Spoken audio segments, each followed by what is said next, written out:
Hello, everyone, and welcome back to a wonderful episode of the Duck Zone. I hope you've had a wonderful holiday season. We're in 2025, and can you believe it? We are in the last week of the NFL season. 16 games on the slate. Some are very important, and some are just important for the draft.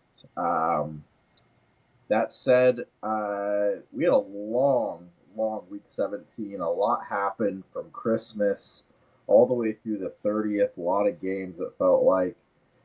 James, what were your takeaways in some of those games? We've got a lot of teams that have clinched their place in the playoffs, have clinched divisions. We know where the Chiefs are, the Bills are. We got a lot resolved here this past week. What were your big takeaways over the Christmas holiday, New Year's holiday for the NFL? Yeah, the first thing I'm going to say is I feel like every year the season goes by so fast, and as years go by, it just seems like it's quicker and quicker, and it's crazy that we're already in week 18 and we're a week away from the playoffs. So I'll start off. We saw the Chiefs breeze past the Steelers and secure the top spot, as you mentioned.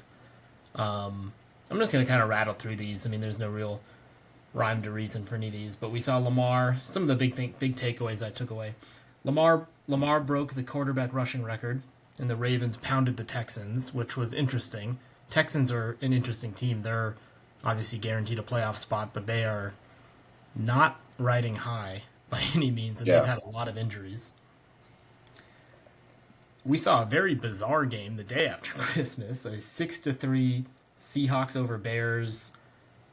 Do we call that a defensive battle, or was that just really bad offense? That was I didn't watch, but I looked at the score and I was like, oh my god. The Chargers crushed the Pats and they secured themselves a playoff spot. Mm-hmm. The Bengals have somehow kept themselves alive. I feel like they've been just teetering for like the past 3 weeks, and they're just still somehow there. They need a lot to go their way. Yeah. They have to win. They need the Dolphins to lose or tie, and then they need the what else do they need? The Broncos to lose, I believe. They need the Broncos to lose. They need the Dolphins to lose, and then they need to win. Yep.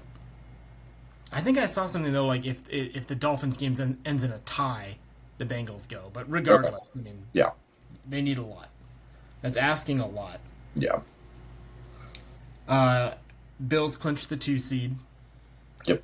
The Bucks just absolutely romped the Panthers to keep their hopes alive. Granted, it's not really hinging on.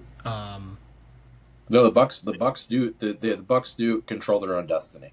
Oh, do they? Okay, Yeah, they win. They're in. The Falcons would need to win and the Bucks to lose. got it. Maybe Yeah. it's 2 weeks. 2 weeks ago must have been It that we were it talking that. it flipped. Yeah, Yeah. it's flipped. Yeah. Well, regardless, the Bucks absolutely destroyed the Panthers. Baker Mayfield threw 5 touchdowns. They look like a team that, if they make the playoffs, which it's looking like they should, I mean, they're going to be a tough out. Them and the Rams, to me, are like two teams. It's like, I don't know if I'd want to play them right now. No. We saw Brock Bowers set an NFL rookie record, so congrats to him. He's looking every bit, the pick and the tight end out of Georgia that he is supposed to be. So Yep. he's looking like he's gonna have a hell of a career. He's almost more of a wide receiver than a tight end. He's a freak. Saquon topped 2,000 yards rushing. It's unfortunate we're not going to see him in Week 18 have a chance at Dickerson's record, but it is what it is.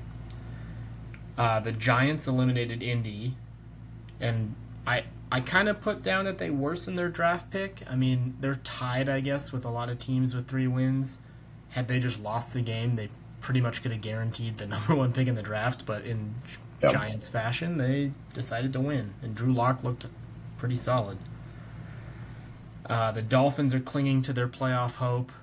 They need a win this week. The Commanders clinched a spot finally. I feel like they've been a really good team all year, but they had kind of a really hot start, hit a little bit of a skid, and have kind of started to ramp up a little bit again. And then we saw the Lions keeping their eyes on the horizon with a really solid victory, albeit that team, well, they're getting it done. I'm not going to say anything. I mean, they've had their Yeah. own injury bug, but they're getting it done. Yeah. So those are my notes. Anything you want to add on to it? Yeah, more of a question for you because we've seen this now kind of over the past few weeks, and we've seen this over the last, I would say, decade with the NFL. You know, I get it's a business. They're trying to make as much money as they possibly can. But we saw those Christmas Day games. We've seen some of these Thursday games and then a lot of Saturday games this year. And it was highlighted heavily this past week. These games are bad. Like, it's not a good product that's getting kicked out. Do you feel the same way about that? I know it's about money. I know they're trying to get eyeballs, but playing Christmas on a Wednesday obviously didn't look good. Yeah, I mean, I understand it's a business and the NFL is trying to maximize their revenue, but I feel bad for some of these other sports where you get excited for, like the NBA used to just control Christmas, and I Yeah, feel like they were just trumped this year by the NFL. yeah, College football are always on Saturdays. NFL's taking over Saturdays. It's just like it's getting to a point. It's like a monopolization. yeah, I don't want to say it's a bad look on the NFL because, like I said, from a business standpoint, they're doing the smart and the right thing. It just sucks for the other organizations and sports out there who then, I mean, the NFL. I don't want to say controls lives, but it's like they're the headlines. They're the number one thing on Sports Center. You yeah, turn Sports Center on, it's going to be NFL first. It's yeah, always going to be NFL first, at least right now in the world we're living in. Who knows down the road what, if things change. But right now, the NFL dominates everything. So, yeah, me personally, I don't like it just because, like I said, I'd rather be interested in watching other sporting events, which obviously I very much can, and I have the choice to. But like, with how fantasy football is, and yeah, it NFL just kind of runs it all right now. So yeah. Yeah, I was much more curious just on your thought. Just, I mean, the one that was the real highlighter was the Baltimore Houston game. I mean, 31-2 is it's weird to hear, but it's just like it was a rough game to watch. And then obviously the very next day, which Thursday night, you can have good games, but we've seen it through fantasy. We've seen it through just watching as normal football fans. The game plans on Thursday nights are always different. Like it's not how you would treat a normal. It's tough. So, but I just wanted to get your word on it, especially since we have Saturday games again. I mean, Baltimore is kind of the key example of this. What the last three games of the season play on a Saturday, they play on a Wednesday, and now they're back on a Saturday. It's just weird. yeah, I mean that's a super quick turnaround for. I mean that's what 3 games in like 15 days or something. I mean that's It's not it's only yeah. Yeah, it's crazy. But regardless, let's break down this week. As I said, playoff implications everywhere, especially these two Saturday games. The whole AFC North is going to play. So we'll start out with the first one Saturday, later today. Sorry, couple hours. Cleveland heading to Baltimore. Baltimore wins. They lock up the division, and they, I believe, will lock up the 3 seed. They would lock the 3 seed. Yeah, it looks like Baltimore's playing everyone, and Lamar Jackson is trying to continue to go after that MVP. So Cleveland's got nothing to play for. If they're Yeah. smart, they should lose to just better their draft pick. So I think Baltimore wins this pretty easily. I also, do we know who I believe? Someone random was starting at quarterback for Cleveland, if I remember right. It's like Bailey Zappi or something. Maybe Oh, really? maybe it's DTR. I might be crazy, Yeah. but I thought I saw some weird headline. So I'll look that up right now. But I got Okay. I got Baltimore. Okay. Yeah, I got Baltimore as well. I don't have much to add. They have to play for everything. Cleveland really plays for nothing. They control their own destiny, and they've looked good here in these past 2 weeks. These odd schedule games. So I see them continuing to do that, regardless of who plays quarterback for Cleveland. And it can be basically confirmed it is Bailey Zappi. Yeah, I believe Baltimore will win that. That will not be too much of a game. Next game, a lot of playoff implications here. Cincinnati heading to Pittsburgh. If Baltimore is to lose to Cleveland, if Pittsburgh wins this, they win the division. Pittsburgh's already locked up a playoff spot. Cincinnati has to win, plus get a bunch of help. We kind of talked about that already. But who do you got in the Cincinnati Pittsburgh matchup in Pittsburgh? I'm picking the Bengals. I think they're a team that no one wants to see sneak into the playoffs, and I think I'm not going to say they're going to make it because obviously they have a lot. There's other things that have to happen for them to get in, but I think they do their job and they get the victory. Steelers to me this past week didn't look too great. I know they were playing Baltimore, but not the best week to stumble. And offensively, you know, without Pickens out there, that team looks their offense just is not good. It's crazy how one player uh, changes the entire offense. Now, is Pickens playing? That I believe he is. Is he playing this week? I Yeah. think that helps, but I still like the Bengals. Yeah.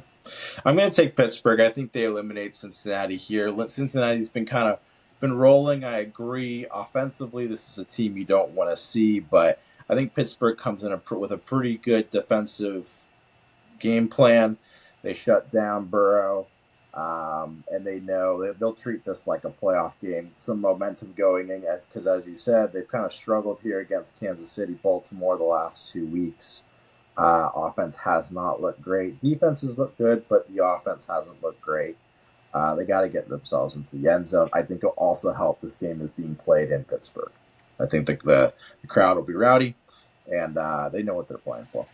So I'll take Pittsburgh in that one. Moving on to Sunday's game, and as I said, there is a couple games here that are pretty meaningless, but we got some that are pretty important. This first one right here, Carolina heading to Atlanta. Atlanta needs to win plus get help from Tampa Bay losing to get into the playoffs. Who do you got here? I'm taking the Falcons. Panthers have looked better recently. Bryce Young he's been playing pretty well as of late. Obviously, like I said, they got pounded by Tampa Bay last week, 48-14. Penix, I think, though, unlocks a little more for this Atlanta offense than Kirk Cousins ever has all year. So I think the Falcons do their job and get the win. Now, will the Bucks lose? I don't know. We'll see. But Atlanta's going to get the job done this week. Yeah, I got Atlanta as well. I think they take care of business pretty easily at home. Carolina has been kind of a nice story here the last month and change, but Atlanta probably should have started Penix a little bit earlier with how Pat Kirk Cousins played here in November and December. Um, Washington heading to Dallas. Washington's already clinched their spot. They're getting a wild card spot. Dallas is already obviously out. Who do you got in this one? I'm taking Washington. Cowboys, I know, have had a little bit of an uptick recently, but they can't make the playoffs. McCarthy also came out and said he hasn't named a starter yet. So whether that's Trey Lance or Cooper Rush, I don't think it matters. Not to mention, CeeDee Lamb has been placed on IR, so that's a pretty big loss to the offense. But I think the Commanders win this fairly easily, just to have some sort of momentum going into the playoffs.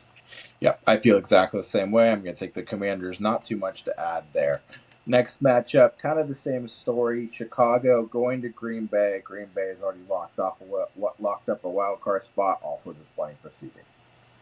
Yeah, they are going to be playing Packers. That I'm talking about. Packers will be playing all their starters. They also need to get that offense kind of back into gear. So, again, at home against the Bears, this shouldn't be any problem. I'm taking the Packers. Taking the Packers as well. Next game, kind of meaningless. Houston heading to Tennessee. Houston's already locked up the South. They're stuck in the 4th spot. Tennessee obviously has been eliminated for a while. Levis will start. Not too sure if Houston's going to be starting their starters or not, but regardless, I'll just say it right now. I'm taking Houston. Who do you got? I'm taking the Titans to win this game just because, like you said, Houston doesn't really have much to play for. They're locked into their division title. And if they sit all their players, it'd be smart for them too because they've already lost so many guys, and there's no reason to afford like Nico Collins to flare up his hamstring or something weird like that. They need Nico, they need Mixon. Even though Stroud's had a kind of a down year, um, they just need all the help they can get going into at least that first week. But I'm taking the Titans here to win at home. I Okay. just think they, well, here's one thing I'll say about tanking. NFL teams don't seem to tank as hard as like NBA Yeah. teams. So even teams with like Tennessee has really no reason to win this game. They're 3-13. Take the loss, get the better draft pick. But these guys are also playing for pride, Yeah. so it is a home game. So I'm going to take the Titans here to win at home. A lot of guys just purely playing for jobs too, because That we know that how too. the NFL goes. It's such a revolving door. Even on a good team, 50% of the roster is different. So I mean, that's just the way it goes. Um, Next game, definitely a stinker. Jacksonville playing against the Colts. Yeah, I'm going to take the Jags on the road because they always seem to go up to Indianapolis and win. I feel like in these weird like divisional games, it's like whoever needs the win loses. And granted, both these teams are out and not going anywhere. But I don't know. It just seems like a game where Jacksonville is just going to win the game. Anthony Richardson's out for the Colts, which means I don't even know who's at quarterback. It's Flacco Is still it probably. Flacco? Yeah, he played Oh, you last week, didn't he? did. All right. Well, you know what? Screw that. In the first time ever in this podcast, I'm switching my pick. I'm taking the Colts. Flacco. Go Flacco. I'm actually going to go with the original pick. I'm going to take the Jacksonville Jaguars. I just feel like I don't know. The Colts just have been so bad. I mean, seeing what happened last week with, I don't know how you give up 40 points to that Giants team. I just don't know. I think Jacksonville comes out with fire. They move the ball, they score. I'm going to take Jacksonville. Colts season's been very disappointing. Um, Buffalo, as we said, they're in the 2 spot. New England, 3-13. Playing at New England, who do you got in this AFC East matchup? I'm taking the Bills, mainly because I don't think weather matters to Buffalo. Whether this game was in Buffalo or Foxborough, it doesn't matter. They're used to the weather. I know all the starters are going to get rested, so whether, I don't know, if Josh Allen is playing the first half and then gets benched or a quarter then gets benched, I don't think it matters. Trubisky will come in, he'll be fine. And honestly, Ray Davis as the backup to James Cook, Yeah. hell of a backup to have. He's going to finally get to, we're going to get to see what rookie Ray Davis is all about. He's had some pretty good games this year, but I'm curious to see what he's like in like a starter's Yep. role in whether that's second quarter on, third quarter on, we'll see. But good teams to me always seem to find a way to get it done. And Buffalo's a good team, so they're going to win regardless. I just have this weird feeling that New England's going to treat this like a Super Bowl and pull out all the stops. It's been a very disappointing year. Um, I just have this feeling that they're going to try and do anything possible to win the game. So I'm going to take New England. I think Buffalo. I don't think any of their guys start. I don't think any of their guys play. I think they keep it very preseason script. But I think New England comes out swinging and tries to actually impress their fan base. They need momentum. There's been fire. The coach had chance already after 1 year into the season. I think New England needs a win, and I think they're going to treat this like a playoff game mentality. We have to win this game, so I'm going to take New England just because. And Buffalo's playing for nothing. New York Giants heading to Philadelphia. Philadelphia is locked in at the 2, I believe. Yes, they are.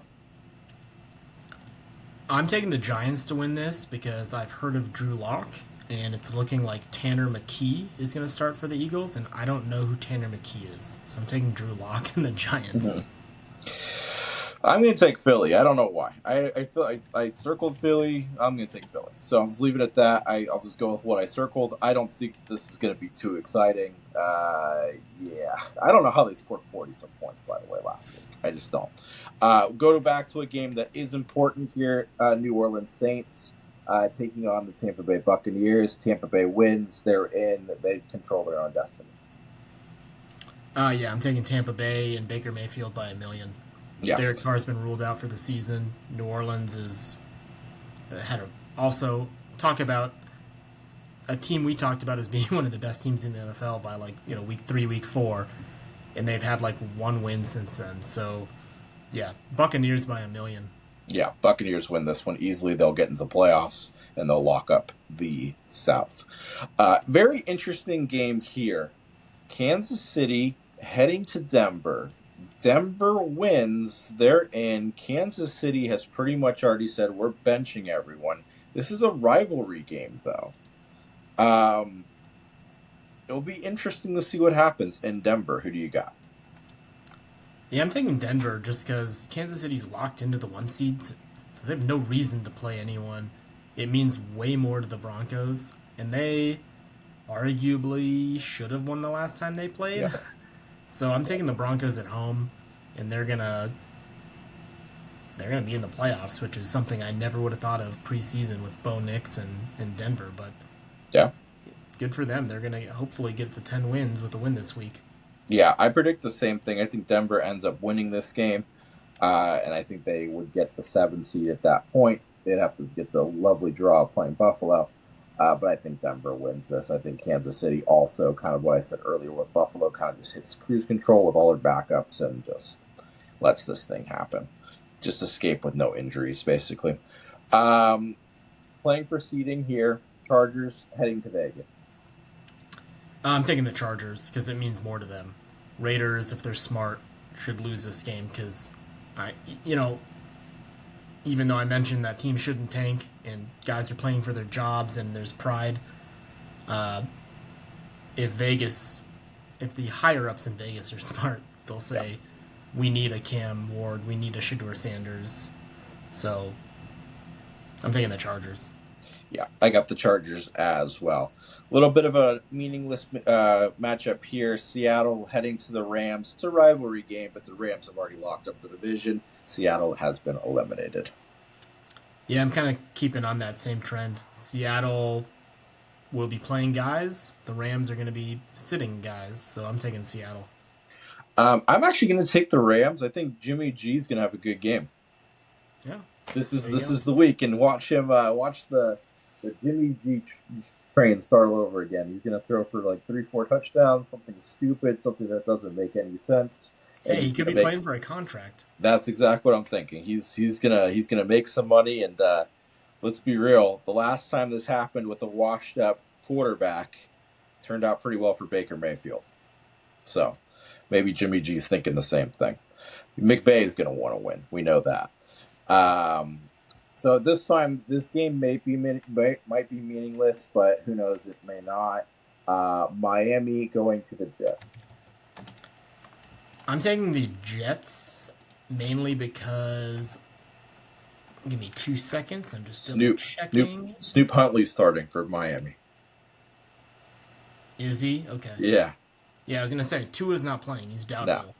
and we've seen what Miami and their offense is like without Tua. So Yep. who's to say that they're supposed to be anything? So I'll take the Jets. Do we know if Aaron Rodgers is starting? It sounded like. I think he is. I think he's going to. Okay. Yeah, So. I'm gonna take the Jets. Yeah, I'm going to take the Jets. Kind of the same reasoning. Miami, when they're bad, they're awful. So give me the Jets, even in an elimination situation. Surprisingly, this game is not exciting at all. A couple weeks ago, we would have said differently. San Francisco at Arizona. Who takes this one? I'm taking the Cardinals mainly because it's at home. They're healthier. Kyler's going to be playing. Brock Purdy will not be playing. I don't even know who the backup is for No. San Fran. I can look that up. But one of the big things is James Conner has been placed on IR, so I'm curious to see we finally get to see Trey Benson Yep. in a starting role, which I'm honestly that's probably the only reason I'll tune in to watch, just because as a sicko Cardinals fan, I just want to see what the future holds. Yep. Oh, I knew this. Joshua Dobbs is starting for San Fran. Oh, I did not know that. Um, He actually looked up now. That's jogging my memory because I remember watching him when he came in after Brock got hurt last week. He looked okay, yeah. and he's proven to be a solid backup. But I'm still taking the Cardinals. Yeah, I would take the Cardinals too. I think Kyler needs to end the season on a win, and I think what's funny is we're both Cardinals fans here. If we would have walked out of the season saying, or we would have been told at the beginning of the season, you'll walk out of the season with 8 wins, I think we both would have taken that. It's just kind of disappointing how they got to the 8. Yeah, So yeah, I 100% yeah. agree. So last one, Sunday Night Football. This is by far the most. This is the best game, and probably this is the most important game because this will lock up the 1 seed. The loser will get the 5 seed, and probably, according to our predictions, I think have to play Tampa Bay, which is kind of a tough consolation prize in Tampa Bay. Minnesota heading to Detroit. This might be. This could be the game of the year. Honestly. Yeah, I mean, I'm sticking with the Lions. They've been a wagon all season. Shout out to Jameer Gibbs for winning me my fantasy football championship game last week with that late touchdown. But honestly, I know we've been talking about this a lot. Obviously, in terms of fantasy, fantasy doesn't really matter, but we always talked about like, yeah, they have the two-headed monster of Montgomery and Gibbs. What would Gibbs be like if he's just by himself? And the guy's a freak, and it's a lot of people are like, well, Gibbs is really like he's really good because David Montgomery shores him up a little bit and like gives him a little rest, and it's one of those like if he did have the bell cow role, he'd be getting hit more, he'd be taking more snaps, he'd be getting tired, but that's not the case. This guy is an absolute baller. So, and that's just Jameer Gibbs. Jared Goff has also been a freak all season. Maybe freak's not the right word. I wouldn't really call him an athletic freak. He's had a good season, and yeah, the Lions are they're a train right now, and it doesn't seem like injuries are holding them back. I'm gonna take the Lions at home. Yeah, I'm going to take the Lions as well. A lot of it's to do with the fact that they're at home. That crowd's going to be wild. They've just been so resilient all year, kicking around these injuries, everything like that. But I expect this, even with the Lions win to just be a battle, just back and forth. I could see this being a 38-35 game, just kind of a dogfight. It's going to be tough for the loser because they're going to have to go turn around pretty quickly and get ready to probably play the Rams or Tampa Bay or whoever it might be. So it's a tough. Both these teams are going to treat this like a playoff game because both teams need the rest. But I'm gonna take the Lions. I'm gonna take the veteran Goff. He's been here before. He's seen these environments. Sam Darnold has not. I want to make a quick shout out since we're saying Detroit. Flip to college football really quick and just throw something out because it kind of fits. Cam Scadaboo had an incredible game against Texas. He reminds me, and we don't know how long Montgomery is going to be out for. I know that it may be sooner rather than later and all that stuff. But I saw him play in the Peach Bowl, and I'm like, God, that guy's going to be a lion. He just looks like someone Dan Campbell wants on his team. Oh yeah. I'm like, watch the Lions draft him, and they have a 3-headed monster out of nowhere. I'm just jumping. That'd be fun. Or even like if I feel like we've looked this up before, and I can't remember. I think David Montgomery's under contract for a little while, but I was gonna say, if for some reason they could, let David Montgomery walk or even trade him, and they bring in a Scadaboo, then you can have him Gibbs. Scadaboo and Gibbs. Yeah, it's just like that guy just reminds me of a different type of version of Christian McCaffrey. Can do everything. So, Just wanted to throw that in since we're talking Lions for a second. Well, and here's one thing I'll throw in there. I'm curious to see with how we saw every single team in college football playoff, all the bye teams lose. Yep. I want to see what happens in the NFL with the teams that get a bye. But it's only So, so here's the big difference, and we're going to talk more about this in a couple of days on our college football show because this is a big topic at this point across college football.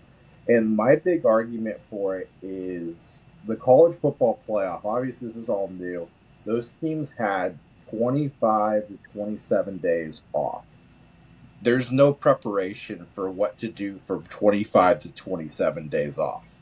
If you get a bye in the NFL playoffs, it's like the bye week. It's the same schedule. You have 1 week, so you've done it before and you know what your routine is, especially as a veteran. You're like, okay, cool, we're going to do this week, and then we're going to hit this day, and it's going to act normal. So it's like a normal type thing in the schedule that's a good where point. where it's like it's similar. It's something that you're used to. It's not like this crazy long, and that's what. Remember, we've talked to like a lot of ESPN and Fox Sports and a lot of talking heads have talked about this over the last 15 years. We get to this week, and this was more when you had the first and the second place team get the bye. Now you just get the first. Remember, they would always talk about, oh, you're going to get a bye, but then you're not going to play them. And that, at the time, it was week 17.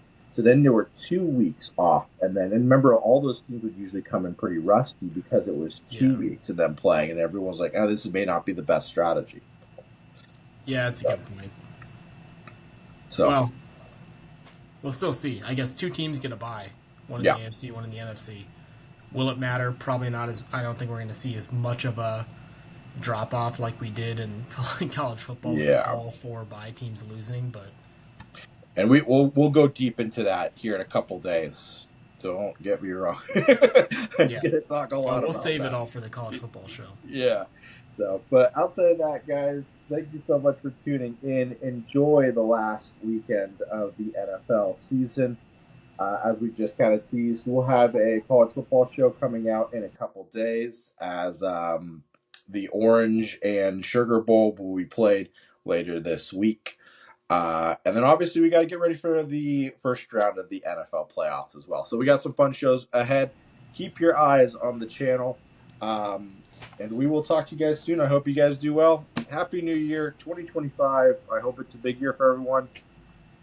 We'll see y'all later this week.